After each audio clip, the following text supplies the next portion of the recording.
नमस्कार, स्वागत है आपका अपने प्रोग्राम हेल्थ मंत्रा में। हेल्थ मंत्रा में हम बात करते हैं हेल्थ के सुविधाओं की और साथ ही आपको ये भी बताते हैं कि कैसे रखें आप खुद को स्वस्थ। दोस्तों, हम स्वस्थ रहें इसके लिए जरूरी है कि सही दिनचर्या अपनाई जाए और सही दिनचर्या के लिए सही से सोना बहुत आवश्यक है। तो आप समझ ही गए होंगे कि आज हम किस विषय पर बात करने जा रहे हैं। जी हाँ, आज हम आपको बताएंगे कि सोना स्वास्थ्य के लिए कितना आवश्यक है। स्वस्थ रहने की पहली शर्त है पर्याप्त नींद। लेकिन क्या आपको रात को नींद नहीं आती? सुबह उठकर तनाव रहता है? तो आपको स्लीप सिंड्रोम है। भारत में नींद न आने की समस्या से परेशान लोगों की समस्या में तेजी से इजाफा हो रहा है। सोना वाकई में सेहत के लिए सोना है। अब सवाल ये उठता है कि कितना सोना चाहिए। बहुत से लोग 4-5 घंटे की नींद को पर्याप्त मानते हैं, लेकिन बहुत से लोग 9 घंटे की नींद को सही बताते हैं। विशेषज्ञों का कहना है कि स्वस्थ रहने के लिए 7 से 8 घंटे की नींद पर्याप्त है। यदि आप सुबह संतुष्ट होकर उठे तो समझें कि नींद पूरी हो गई। रात में अक्सर जिनकी नींद बार बार खुलती है, उन्हें पूरी नींद के फायदों से वंचित रहना पड़ता है। नींद पूरी न होने पर होने वाली समस्या: काम में मन न लगना, सिर दर्द होना, चिड़चिड़ापन, मांसपेशियों में खिंचाव, याददाश्त कमजोर होना और डिप्रेशन भी हो सकता है। विशेषज्ञों के अनुसार युवाओं सहित सभी के लिए 7 से 8 घंटे की नींद जरूरी है, नहीं तो ब्लड प्रेशर बढ़ सकता है। नींद आपको रिचार्ज करती है, इससे शरीर की कोशिकाओं के पुनर्निर्माण का काम होता है। सोना भी एक प्राकृतिक जरूरत है। सोने के दौरान ही बॉडी का जो रिपेयर, मतलब जो भी घटा बढ़ा चीज होता है वो पूरा होता है। ये पूरी प्रक्रिया जो है एक सिराकार्डियन रिदम हम लोग बोलते हैं, एक रिदम के हिसाब से चलता है। उसमें उस रिदम में सोना, जैसे 8 घंटे का स्लीप साइकिल बना हुआ है या 7 घंटे का किसी का स्लीप साइकिल बना हुआ है, वो बहुत ज़रूरी है। क्योंकि अगर आप नहीं सोएंगे तो आपके शरीर की बहुत सी फिजियोलॉजिकल प्रक्रियाएं पूरी नहीं होंगी। आपका ब्रेन जो है हमेशा जो है जागृत रहेगा और उसका इफ़ेक्ट ये होगा कि जब आप काम करने जाएंगे या कोई दूसरे कंसंट्रेशन वाला काम करेंगे तो वो समय जो अपेक्षित ब्रेन से हम अपेक्षा करते हैं कि वो सारी काम ब्रेन करेगा, हो सकता है ब्रेन वो उतना काम ना करे और हम डल होते चले जाएं या डल उस समय के लिए डल रहें। इसलिए सोना बहुत जरूरी है। सोना बहुत जरूरी है। एक साउंड स्लीप, तो क्वालिटी ऑफ स्लीप भी बहुत इंपॉर्टेंट है। ये कोई जरूरी नहीं है कि मनुष्य 8 घंटा या 10 घंटा या 12 घंटा सोए, ऐसा कोई जरूरी नहीं है। 6 घंटा ही सोए, लेकिन उसका क्वालिटी ऑफ स्लीप बहुत अच्छा होना चाहिए। स्लीप जो है सो स्मूथ होना चाहिए, ऐसा नहीं कि टूट टूट के वो स्लीप हो, सोए जगह। तो ये प्रक्रिया भी ठीक नहीं है, क्योंकि वो साइकिल को बीच में इंटरप्ट करता है। वो साइकिल बना हुआ है और उस हिसाब से उस पूरी साइकिल को पूरा होना है। इसलिए शरीर की अन्य आवश्यकताओं की तरह सोना भी एक जरूरी आवश्यकता है। ऐसा बहुत बार देखा गया है कि लोग जब गहरी नींद में होते हैं तो वे खर्राटा लेते हैं।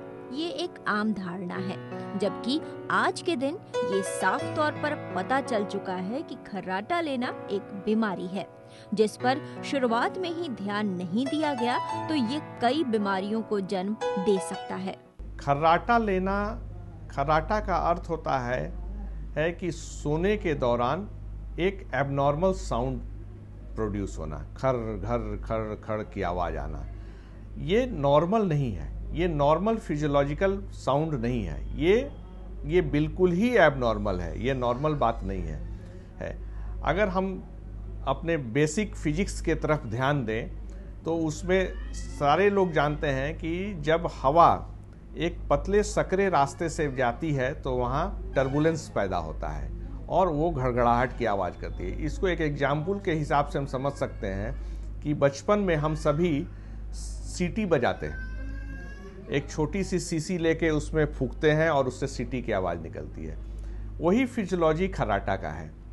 सोने के बाद कुछ लोगों के सांस की नली अवरुद्ध होती है, सांस की नली पतली हो जाती है, लेकिन हवा उतना ही मात्रा में जाना है जितना कि जगने पर और सोने में जाता है। तो सोने के समय होता क्या है कि रास्ता पतला हो गया, हवा उतना ही जा रही है, तो वो वहाँ पर एक टर्बुलेंस पैदा करता है और उस टर्बुलेंस का जो आवाज़ होता है वो खर्राटा है। सो ये नॉर्मल नहीं है। ये इंडिकेट करता है कि कहीं ना कहीं हवा को बाहर से अंदर जाने में रुकावट पैदा हो रही है, अर्थात आपके सांस लेने की प्रक्रिया में रुकावट है। ये नॉर्मल नहीं है। खर्राटा यानी स्लीप एपनिया, इसका अर्थ है सांस का रुक जाना। जब हम सोते हैं तो हमारे शरीर की मांसपेशियों में लचीलापन बढ़ जाता है। यही प्रक्रिया हमारी सांस नली में भी होती है।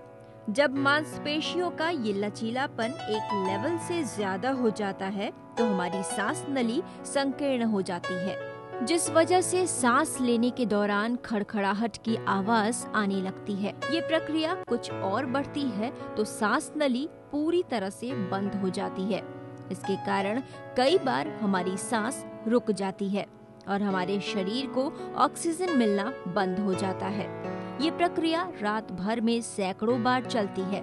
ऑक्सीजन की कमी का सीधा परिणाम ये होता है कि हमारी नींद पूरी नहीं हो पाती और हम दिन भर थकान, ऊँघना, सिर दर्द, चिड़चिड़ापन, काम में एकाग्रता की कमी से जूझते हैं। हर आदमी के सांस की नली जो है सो उनके बॉडी के हिसाब से उसकी चौड़ाई बनी हुई है। कुछ लोगों में ये चौड़ाई सोने के बाद कम हो जाती है। वो इसलिए कि उनके सांस के नली का टोन कम हो जाता है। सांस के नली का टोन कम हो जाता है और उससे जो है जब वो सोते हैं तो ऐसे भी सोने के दौरान आप सब महसूस करते हैं कि मांसपेशियां थोड़ी लूज हो जाती हैं। मांसपेशियां जैसे ही लूज हो जाती हैं तो सांस के नली की भी मांसपेशी लूज होती है। कुछ व्यक्तियों में ये लचीलापन एवरेज से ज़्यादा होता है। जिन व्यक्तियों में एवरेज से ज़्यादा होता है उनके सांस की नली कोलैप्स करने लगती है, मतलब उनका जो है सांस की नली की चौड़ाई कम होने लगती है। और वही जो कम होती है सांस की नली की चौड़ाई, तो हवा जब तेज़ी से उस नली से पास करती है तो घरघराहट की आवाज़ होती है और खर्राटा आता है। तो दोस्तों, आपने जाना खर्राटा यानी स्लीप एपनिया क्या है और इसका इलाज किस तरीके से किया जाए, ये जानना भी बहुत जरूरी है। तो आपको बताएंगे कि किस तरीके से अगर आपको स्लीप एपनिया है तो आप अपनी जिंदगी को जिए। तो स्लीप एपनिया के संबंध में और भी बहुत सारी रोचक जानकारी हमारे पास है, बताएंगे आपको, लेकिन यहाँ पर रुकेंगे एक छोटे से ब्रेक के लिए। ब्रेक के बाद आपका स्वागत है हमारे कार्यक्रम हेल्थ मंत्रा में, जहां पर हम आपको बता रहे हैं कि कैसे रखें आप खुद को स्वस्थ, और इसके बारे में ज्यादा जानकारी दे रहे हैं स्लीप एपनिया विशेषज्ञ डॉक्टर संजय कुमार। तो दोस्तों, अगर आपको स्लीप एपनिया बीमारी है तो इसके इलाज के बारे में भी जानकारी होना आवश्यक है। तो आपको ये बताते हैं कि किस किस जांच से ये पता चलेगा कि आपको स्लीप एपनिया है। ये जांच की वो प्रक्रिया है जिसमें मरीजों का कंप्यूटर मशीन की मदद से रात की नींद की पूरी प्रक्रिया की रिकॉर्डिंग की जाती है और ये निष्कर्ष निकाला जाता है कि मरीज के खर्राटे उसके लिए जानलेवा तो नहीं है, या मरीज पूरी रात ठीक से सोया या नहीं, नींद में उसके दिल और दिमाग की स्थिति ठीक थी या नहीं। यदि ऐसे मरीजों का इलाज न किया जाए तो पक्षाघात, हृदयाघात, अनियमित हृदय की गति, उच्च रक्तचाप के मरीजों में दवा के बावजूद भी रक्तचाप में कमी न आना, अनियमित रक्तचाप, शुगर के मरीजों में दवा के बावजूद शुगर का नियंत्रित न होना। ऐसे मरीजों को जीवन में एक बार स्लीप स्टडी टेस्ट अवश्य कराना चाहिए। इस टेस्ट की सुविधा अब तो राजधानी पटना में भी उपलब्ध है।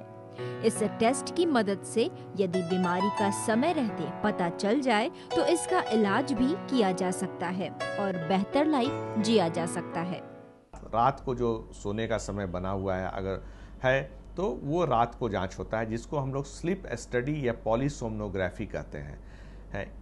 ये पूरी रात ये जांच की प्रक्रिया चलती है। इस प्रक्रिया में मरीज नॉर्मल वे में सोता है, जैसे सोता है उसी तरह नॉर्मली सुलाया जाता है उसको। उसके साथ साथ उस मरीज के साथ कुछ गैजेट्स, जांच के उपकरण जो हैं, जैसे तार होते हैं, सांस लेने के, ऑक्सीजन के मेजर करने के लिए एक पल्स ऑक्सीमीटर होता है जो कि उंगली में लगाया जाता है। कुछ बेल्ट्स होते हैं जो उसके रेस्पिरेटरी मूवमेंट के, जो छाती और पेट के पर लगाए जाते हैं, इस तरह के लगाए जाते हैं। और एक छोटा सा रिकॉर्डर होता है जो उसके साथ लगा रहता है, और उसके रात भर के सारे इवेंट्स को, सोने के इवेंट्स को वो हम लोग नोट करते हैं। वो मशीन रिकॉर्ड कर लेता है कि वो कितनी बार उसके सांस रुकी, कितनी बार कंप्लीट रुकी, कितनी बार इनकम्प्लीट रुकी, कितनी बार उसने खर्राटा लिया, ऑक्सीजन उसके शरीर में पूरे रात कितनी रहा, कब कितने देर के लिए ऑक्सीजन का सैचुरेशन कम रहा, उस दौरान उसके हृदय की गति कैसी रही, या हृदय के संचालन में कहीं कोई चेंज आया कि नहीं। और इसको और थोड़ा एडवांस कर सकते हैं तो हम लोग सर में भी कुछ इलेक्ट्रोड्स लगाते हैं, जिससे कि ब्रेन की एक्टिविटी को भी हम लोग उस दौरान को नोट करते हैं। और ये सारे चीज़ को जब एनालाइज करते हैं तब उससे हम लोग देखते हैं कि हाँ, उसको रात भर में कितना एपनिया या हाइपोपनिया, मतलब हाइपोपनिया का मतलब पार्शियल सांस का अवरुद्ध होना हुआ है। अगर एक स्तर के से ज़्यादा है, उसका एक इंडेक्स बनाया हुआ है, साइंटिफिकली एक इंडेक्स डेवलप किया हुआ है, अगर उस इंडेक्स से ज़्यादा है तब वो उस हिसाब से उसकी ग्रेडिंग करते हैं, माइल्ड, मॉडरेट और सीवियर ग्रेडिंग में उसको डालते हैं और उसको इलाज के लिए हम लोग बताते हैं कि आपको क्या इलाज इसके लिए करना चाहिए।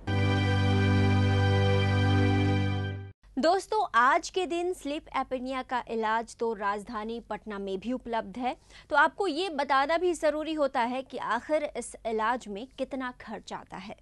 बड़े शहरों में या बड़े अस्पतालों की तुलना में पटना में ये जांच काफ़ी कम दाम में उपलब्ध है।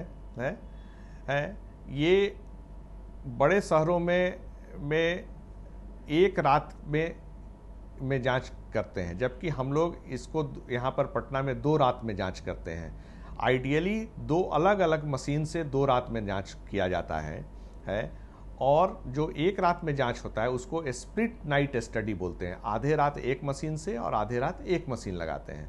उसमें चांसेस रहता है कि आप मिस कर जाएं, डायग्नोसिस मिस कर जाएं, क्योंकि कुछ इवेंट्स लेट नाइट में होता है, कुछ इवेंट्स अर्ली मॉर्निंग में होता है। तो अगर मशीन अलग अलग लग गए तो पहला मशीन हो सकता है अर्ली मॉर्निंग वाला नहीं पकड़े, दूसरा मशीन लेट नाइट वाला नहीं पकड़े, तो इस तरह से मिस कर जाते हैं। इसलिए हम लोग हमेशा मरीज को एडवाइस करते हैं कि आप दोनों रात जांच कराएं। दोनों रात का जांच का खर्च पटना में दिल्ली या और बड़े शहरों के अस्पतालों की तुलना में काफ़ी कम है। यहाँ पर अमूमन 4-5 हज़ार में ये जांच हो जाते हैं, 6 हज़ार तक में जांच हो जाते हैं, जबकि बड़े शहरों में 15 से 20 हज़ार रुपया इसका जांच का खर्च आता है। स्लीप एपनिया एक ऐसी बीमारी है जिसे आज भी लोग बीमारी नहीं मानते। ये बात आज आम है। अगर इसका इलाज नहीं करवाया गया तो शरीर में दूसरी बीमारी बढ़ने लगती है। खोज में ये स्पष्ट हो चुका है कि स्लीप एपनिया या खर्राटा कई खतरनाक बीमारियों को या तो बढ़ाता है या फिर उन्हें पैदा करता है। स्लीप एपनिया से होने वाली बीमारियां हैं उच्च रक्तचाप, एंजाइना और हार्ट अटैक, लकवा, मोटापा, डायबिटीज, यौन परेशानियां, नपुंसकता और बांझपन, सांस फूलना या COPD, अचानक मौत। आप इसका इलाज नहीं करवाएं, इसका मतलब है आप अपने शरीर को टैक्स कर रहे हैं कि वो स्लीप उसका प्रॉपर नहीं हो। तो स्लीप जब प्रॉपर नहीं होगा तो उसके बहुत सारे साइड इफ़ेक्ट्स हो सकते हैं। पहला कि बॉडी का रिपेयरेटिव प्रोसेस ये नहीं होगा। बहुत से हार्मोन्स शरीर में स्लीप के दौरान रिलीज होते हैं, वो हार्मोन्स के रिलीज होने की प्रक्रिया भी गड़बड़ हो जाती है, जिससे बहुत सा फिजियोलॉजिकल प्रॉब्लम्स होने लगता है। इससे आदमी को हार्ट की बीमारी हो सकती है, हाई ब्लड प्रेशर हो सकता है, डायबिटीज हो सकता है, या डायबिटीज है तो वो बढ़ सकता है। बहुत सा सेक्सुअल प्रॉब्लम्स हो सकता है। इनफर्टिलिटी का, नपुंसकता का भी एक कॉज है ये। इस तरह से बहुत सारे ये साइड इफ़ेक्ट्स इसके हो सकते हैं। खर्राटा यानी स्लीप एपनिया ऐसा विषय है जिसके बारे में लोगों के पास बहुत ज्यादा जानकारी नहीं थी। अब लोग धीरे धीरे इस रोग के बारे में जान रहे हैं और इसका इलाज भी करवा रहे हैं। तो दोस्तों, इस विषय पर हमारे पास अभी और भी जानकारी है, लेकिन यहाँ पर रुकेंगे एक छोटे से ब्रेक के लिए, कहीं जाइएगा मत। ब्रेक के बाद आपका स्वागत है आपके अपने कार्यक्रम हेल्थ मंत्रा में। आज हम बता रहे हैं कि स्लीप एपनिया का इलाज आप कैसे करवाएं, और इस विषय पर ज्यादा जानकारी दे रहे हैं स्लीप एपनिया विशेषज्ञ डॉक्टर संजय कुमार। ब्रेक के पहले हमने बात की स्लीप एपनिया की जांच किस तरीके से करें, और अब हम आपको बताएंगे कि इसका इलाज किस तरीके से हो सकता है और क्या हमारी राजधानी में ये सुविधा उपलब्ध है। इस समस्या से पीड़ित कुछ मरीजों को करवट लेकर सोने पर खर्राटे नहीं आते, जबकि कुछ को नोजल ड्रॉप डालने से आराम मिलता है। कुछ मरीजों को मशीन लगाने से भी खर्राटे से राहत मिलती है। इस समस्या के ज्यादा बढ़ने से पहले ही डॉक्टर से संपर्क करना चाहिए। पूरी जांच करवाने के बाद डॉक्टर के अनुसार अपना इलाज करवाना चाहिए। आज बाजार में सीपैप मशीन उपलब्ध है, जो इस बीमारी का रामबाण इलाज है। इस मशीन को डॉक्टरों के परामर्श के बाद लगाया जाता है। इस बीमारी में गले का ऑपरेशन भी किया जाता है, लेकिन सर्जरी के बाद भी सीपैप की जरूरत पड़ती है। इस समस्या के उपचार में खाने के लिए किसी प्रकार की दवाइयां नहीं दी जाती हैं। इलाज में 2 फैक्टर है, एक lifestyle modification, sleep hygiene. Sleep hygiene भी एक बहुत इंपॉर्टेंट फैक्टर है। स्लीप हाइजीन का मतलब होता है कि आपके सोने का जो सिस्टम है वो भी बहुत सिस्टम से होना चाहिए। आप साफ सुथरे चादर पर सोएं, सोने के जगह को व्यवस्थित रखें, ऐसा नहीं कि किसी तरह तिरछे सो जाएं, किसी तरह सो जाएं। ये बहुत इम्पॉर्टेंट है। लाइफस्टाइल मॉडिफिकेशन की चर्चा हमने की। और तीसरा जो सबसे इम्पॉर्टेंट चीज़ है वो इसके इलाज। इसके इलाज 2 तरह के हैं, एक सर्जिकल और दूसरा नॉन सर्जिकल इलाज। सर्जिकल इलाज में कुछ ऑपरेशंस किए जाते हैं, जिससे कि सांस के नली को चौड़ा किया जाता है, या मसल्स के टोन को तो बढ़ा नहीं सकते हैं, लेकिन मसल्स को किसी तरह टाइट कर देते हैं, सो दैट कि वो कोलैप्स ना करे। लेकिन ये प्रक्रिया बहुत सफल नहीं है, क्योंकि समय के साथ साथ फिर मसल्स लूज हो जाते हैं और वह प्रक्रिया होने लगती है। ये अभी बहुत सक्सेसफुल नहीं है। पूरे विश्व में जो सबसे सक्सेसफुल इलाज है वो है सोने के समय एक मशीन का उपयोग करना, जो मशीन एक ट्यूब के द्वारा एक मास्क से कनेक्टेड रहता है, और उस मास्क को हम लोग नाक के ऊपर मरीज को बताते हैं लगाने के लिए, और उससे जो है प्रेशराइज्ड एयर जाता है। प्रेशराइज्ड एयर मशीन से निकलता है, जो कि सांस की नली से होते हुए मरीज के लंग्स में जाता है। वो प्रेशराइज्ड एयर क्या करता है कि सांस के नली को कोलैप्स नहीं करने देता है, बंद नहीं होने देता है, जिससे कि एपनिया होता ही नहीं है, और मरीज को पूरी रात हवा पर्याप्त मात्रा में मिलती है और उसको पूरा ऑक्सीजन मिलता है। उस मशीन को CPAP मशीन कहते हैं, यानी continuous positive airway pressure machine. तो दोस्तों, आपने देखा स्लीप एपनिया कितनी खतरनाक बीमारी है और इसका इलाज किस तरीके से करवाएं, ये हमने आपको बताया। लेकिन ऐसा कौन सा लाइफस्टाइल हम अपनाएं कि ये बीमारी हमें हो ही ना, आपको बताते हैं। आपका लाइफस्टाइल बहुत इंपॉर्टेंट है। अगर आप अपने डेली लाइफ को रूटीन हिसाब से नहीं चलाते हैं, समय पर खाना नहीं खाते हैं, सिगरेट बहुत ज़्यादा पीते हैं, आजकल का जो फास्ट फूड और पिज़्ज़ा और बर्गर खाने का जो कल्चर हो गया है, उससे तो ये सारी चीज़ों मोटापा को लीड कर सकता है।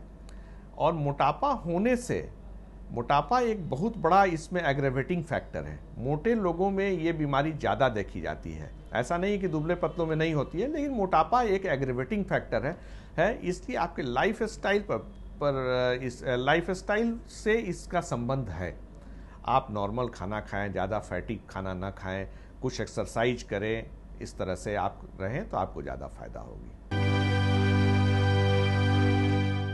तो दोस्तों, देखा आपने नींद हमारे स्वास्थ्य के लिए कितनी आवश्यक है। अगर नींद पूरी ना हुई तो हमारा शरीर तो स्वस्थ रहेगा ही नहीं, साथ ही हमारा मन भी प्रसन्न नहीं रहेगा। तो इन बातों पर ध्यान देना बहुत ही आवश्यक है। अब फिलहाल वक्त हो गया है हमारे अगले segment health tips of the week का। Health tips of the week में इस बार हम बात करेंगे कि कैसे ले आप एक अच्छी नींद। अगर आप रोजाना आधे घंटे की एक्सरसाइज करते हैं तो रात को अच्छी नींद आती है। व्यायाम से आपके मसल्स और जॉइंट्स का वर्कआउट होता है और आपको अच्छी नींद आएगी। एक्सरसाइज सुबह या शाम में कभी भी कर सकते हैं।